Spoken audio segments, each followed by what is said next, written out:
Okay, so we've looked at the demand and supply curve for funds. The lower the interest rate, the higher the demand for funds, and the higher the interest rate, the increase in supply of funds.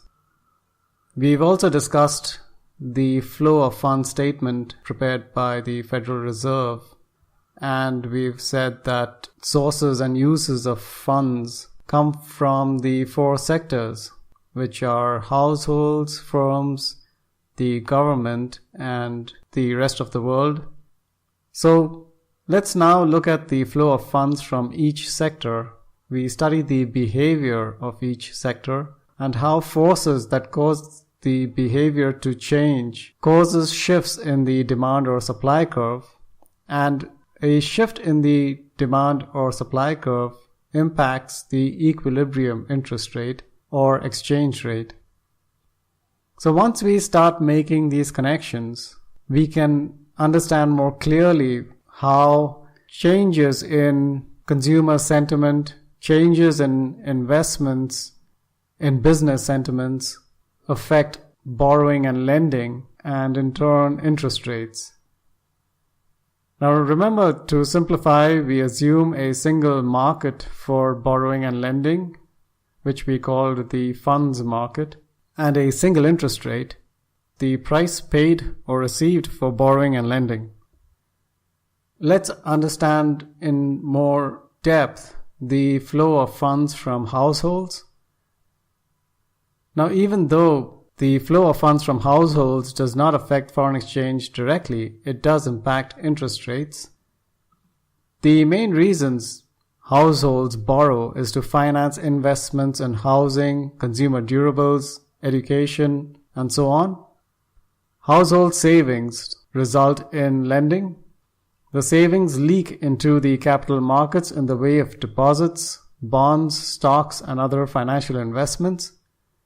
Firms borrow from the capital markets to make investments in short-term and long-term capital expenditures. To determine what factors cause the behavior of household borrowing or lending to change, we need to study factors such as the income levels of households, demographics, taxes, and the availability of credit as some of the factors. Let's take each factor and see how it affects the demand and supply of funds in the market.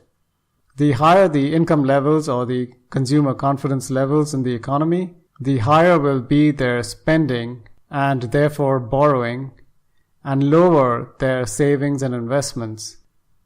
So when people are confident of the economy, when people are optimistic of the economic situation in the country, their expectations of income levels will increase, and therefore they will consume more today, spending and borrowing more and lowering their savings and investments. This causes a shift in the demand curve to the right, since now consumers will even borrow at higher interest rates, given their expectations that income levels will increase in the future.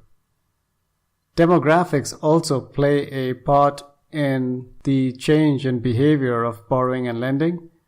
The higher the aging population in a country as a percentage of the total population, the net savings fall, since the older population ends up eating into their savings.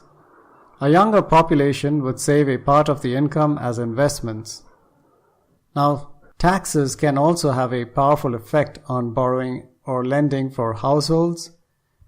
Taxes such as deductibles on mortgage interest expense can provide an incentive for the user to take on a mortgage despite having the funds, and using the funds to invest in deposits. So, for example, it may make no sense to take a home loan at 15% and invest in deposits at 8%, when you could deploy the funds invested in deposits directly in your home investment. However, if you reduce your tax liability by more than 7%, 15 minus 8, by claiming deductibles on interest expense, then it makes sense to park your money in deposits at a lower rate at 7% and pay a higher rate of 15% on a mortgage, because you reduce your tax liability by more than 7%. So this makes sense. So taxes have a powerful effect on borrowing. If taxes allow interest expense to be deducted from tax liability, then households would borrow more, would take on more mortgage loans, and therefore the demand curve would shift to the right. The availability of credit. If credit is made easily available, households will borrow more now and save less. If credit is not easily available, then households will start saving for investing in assets such as a home. Therefore, if households become less willing to borrow, the demand curve shifts to the left downwards. A shift in the demand curve to the left implies that borrowers will be willing to borrow less at any given level of interest rates. We also see that the equilibrium interest rate falls when the demand curve shifts to the left. In our oversimplified scenario, we see that a shift in the behavior of the household causes a shift in the demand curve, which in turn causes a fall in the equilibrium interest rate. If the overall interest rate in the economy falls, the return on investment in the funds market also falls, making the funds market not such an attractive market as before. And therefore you would see money flowing out of the funds market into other markets. Next, we will study the factors that might cause the firm's borrowing or lending to change. And like households, firms can finance investments either through borrowing or saving to accumulate the necessary funds. And we shall see how firms do that next.